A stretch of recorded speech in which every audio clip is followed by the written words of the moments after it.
Hello, I'm Tom Lodziak, table tennis coach. Okay, today got a video for the beginner players, right? This video is all for you beginners out there. Now in Cambridge, do a lot of coaching with the beginner players, so I know the mistakes that beginners make very, very well. And there's some common mistakes which beginners players make. So in this video, I'm going to explain what some of those mistakes are which beginner players make, and crucially, how to fix them. Okay, keep watching. First thing we're going to talk about is to do with the bat. To do with the bat and how to hold the bat. Now what I notice with many beginner players when they come to see me is how hard they hold the bat. They really grip it tight, and I usually know because their wrist points up in this direction. And it's Now why is this a problem? So if you hold the bat too tight, you lose the ability to use your wrist. Okay, it becomes much harder to do. It becomes harder to change from forehand to backhand and to get the right bat angle. You have less feeling on the ball, less ability to be able to control the ball. Your shots will generally be shorter and jerkier, and your all-round play won't be very good. So you need to have some flexibility in the grip. You need to loosen up and not hold the bat so tight. When you loosen up, it's much easier to change the bat angle for your various strokes. You have much better feeling of the ball. You can slow it down, you can speed it up, you can accelerate more. Your arm is freer to move. So if you hold the bat too tight, just try taking some of that pressure away. You still want a pinch there, and ideally kind of a pinch between the thumb and the index finger, so you've got control over the racket head, but not too much, okay? Still want quite a loose grip so that you can easily switch angles and play with some freedom, okay? So number one, don't hold the bat too tight, hold it a bit looser. Mistake number two is playing distance. Often when I coach a player for the first time, a beginner player, they'll come to the table and they'll stand here. Now what's the problem with this? Okay, if the ball lands there, they'll probably be okay, not too much of a problem. If the ball lands deep, got absolutely no space to play, okay? Too close to the table. So, if there is too close, where should you be standing instead? Right, so try this to begin with. Going to crouch down a little bit, get into a bit of a stance, and now I've got this space between me and the table. I can still reach the table, still within touching distance, but there's a gap. If the ball's to land short, I could move in and play, no problem. If the ball lands deep, actually I can deal with that as well. Could even go further back if I wanted to, but as a starting point, let's try this, okay? Let's have this as our playing distance from the table. You'll find it far easier to play with a little bit of space between you and the table than if you're right up jammed against it. So next time you play, if you're somebody who stands too close to the table, just stand back, get into a better crouched position, make sure there's a bit of space between you and the table. Mistake number three is all about the stance.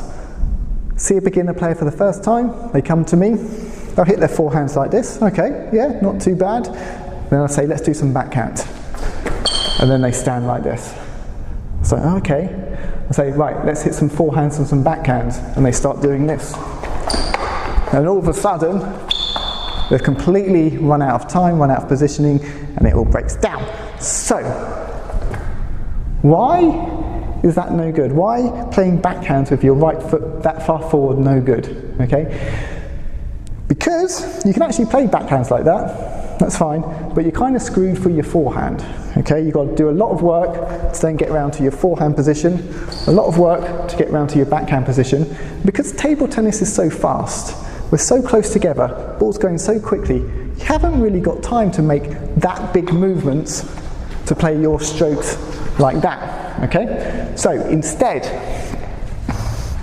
of standing with your right foot forward to play your backhands, Instead, I'm going to stand a bit square to the table. Either, you could stand with your feet in the line, some players do that, or move back a little bit.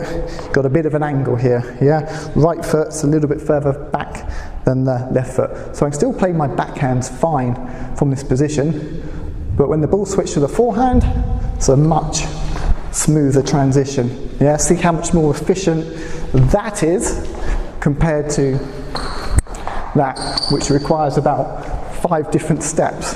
Yeah, that's just so much easier to do. So when you're playing, if you find that you're doing this too much, okay, try standing squarer to the table, play your backhand, and then you'll be able to far more easily switch to playing forehand strokes too. Mistake number 4, the big follow through. Okay, where's my bat finish? Bat's finished all the way by my left shoulder. Right, this is quite common actually, especially when I coach players who have played tennis, for example. It's more of a tennis stroke really, where you have to have that bigger follow through. Okay, why is this no good for table tennis? If your bat is finishing all the way over there, you're in a really poor recovery position, okay? If you're playing another forehand, your bat's got quite a long way to go to get back into position. Really hard to do if you're playing close to the table, okay, having a recovery like this. Now, to begin with, what I'd recommend doing, if you're a beginner player, is just trying to shorten your stroke, particularly shorten your follow through. So for your forehands, just trying to get the bat to finish somewhere more in the centre of the body. Now, if you can get your bat to finish somewhere more of the centre of the body, then your recovery position is going to be much quicker for the next shot. Bat finishes there, ball comes back, I could play backhand, or ball comes back, I can quickly play another forehand. So if you've got this big swing coming all the way over by your left shoulder, if you're a right-handed player, try shortening your stroke, get that body rotation, twisting backwards, see how you get on.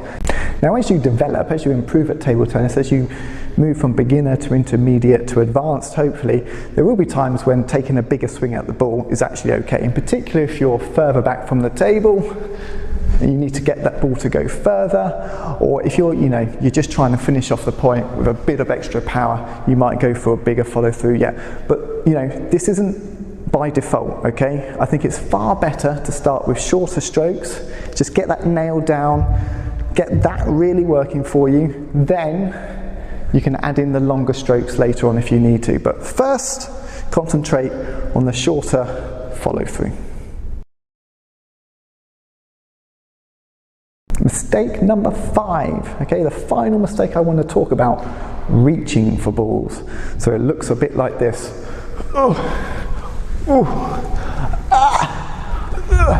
Okay, reaching. Why is reaching no good? If you've got long arms like I have, you might be able to get away with doing a bit of reaching, but the quality of your shots and your balance will not be very good. You might be able to get your bat to the ball, you might even be able to get the ball back onto the table, but it's not going to be a good shot. Okay, very difficult to control the ball when you're reaching and to do anything good with it. So instead of reaching for the ball, you need to get into the habit of moving. Okay, moving to the ball. So ideally, on the backhand side, you're always going to try and play the balls in front of your body. Okay, that is so much better than that. Have more control over the ball, play a better quality shot. On the forehand side, move to the ball, play. Again, far better than doing that. See, my balance completely gone. Right? If I was to get the ball back, I'm going to be really, really struggling with the next ball. So move. Move to the ball and play. Move, play, stop the reaching.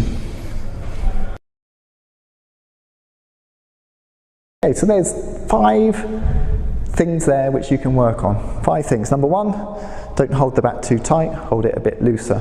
Number 2, make sure you've got a decent distance between you and the table. Number 3, get your stance right, okay?